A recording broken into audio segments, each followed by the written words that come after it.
মধ্যপ্রাচ্যের আকাশে যুদ্ধের ধোঁয়া ঘন হতে শুরু করেছে। হামলা, পাল্টা হামলা আর সংঘাতের উত্তাপ এখন শুধু রাজনীতির মধ্যে সীমাবদ্ধ নেই, এর প্রভাব ছড়িয়ে পড়েছে অর্থনীতি, শ্রমবাজার এবং কোটি মানুষের জীবনে। ইরানে যৌথ হামলার পর থেকেই উপসাগরীয় অঞ্চলে শুরু হয়েছে এক অনিশ্চিত পরিস্থিতি। একাধিক দেশের আকাশসীমা সাময়িকভাবে বন্ধ হয়ে গেছে, বাতিল হয়েছে শত শত আন্তর্জাতিক ফ্লাইট। আর এই পরিস্থিতির সরাসরি প্রভাব পড়েছে বাংলাদেশের ওপর।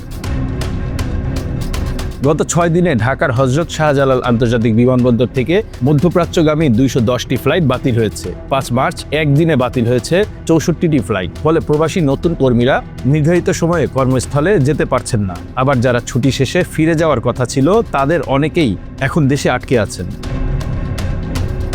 বিমানবন্দরের টার্মিনালে অপেক্ষা করছেন শত শত প্রবাসী শ্রমিক। কেউ উদ্বিগ্ন চাকরি হারানোর ভয়ে, আবার কেউ চিন্তিত ভিসার মেয়াদ শেষ হয়ে যাওয়ার আশঙ্কায়। ছুটিতে আসছি, ছুটি শেষ হয়ে গেছে, এই জন্য আবার মনে হয় আমি চলে যাচ্ছি। ওই 3 দিন ধরে শুনতেছি ফ্লাইট বন্ধ, মনের মধ্যে একটু টেনশন না, এই দিন আগে আসছে, দেখি পরিস্থিতিটা। আমি কনফিউজ যে আমার ফ্লাইটটা কখন হবে। সরকারি হিসাব অনুযায়ী গালফ কোঅপারেশন কাউন্সিল বা জিসিসি-ভুক্ত 6 দেশে বর্তমানে প্রায় 45 লাখ বাংলাদেশি কর্মরত। এই দেশগুলো হলো সৌদি আরব, সংযুক্ত আরব আমিরাত, কাতার, কুয়েত, বাহরাইন এবং ওমান। এর মধ্যে সবচেয়ে বেশি বাংলাদেশি কাজ করেন সৌদি আরবে, প্রায় 20 লাখ।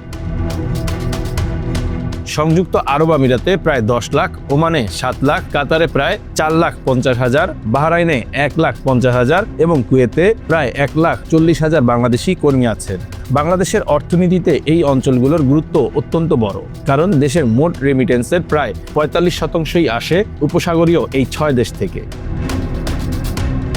বাংলাদেশ ব্যাংকের তথ্য বলছে 2025-26 অর্থবছরের প্রথম প্রান্তিকে মোট প্রবাসী আয়ে প্রায় 45.40% এসেছে জিসিসি দেশগুলো থেকে। আর বিশেষ করে রমজান মাসে সাধারণত সবচেয়ে বেশি রেমিটেন্স আসে মধ্যপ্রাচ্য থেকে। কিন্তু এবার ঠিক সেই সময়ই শুরু হয়েছে যুদ্ধ পরিস্থিতি, ফলে অর্থনীতিতে বড় ধরনের ধাক্কার আশঙ্কা করছেন বিশ্লেষকরা।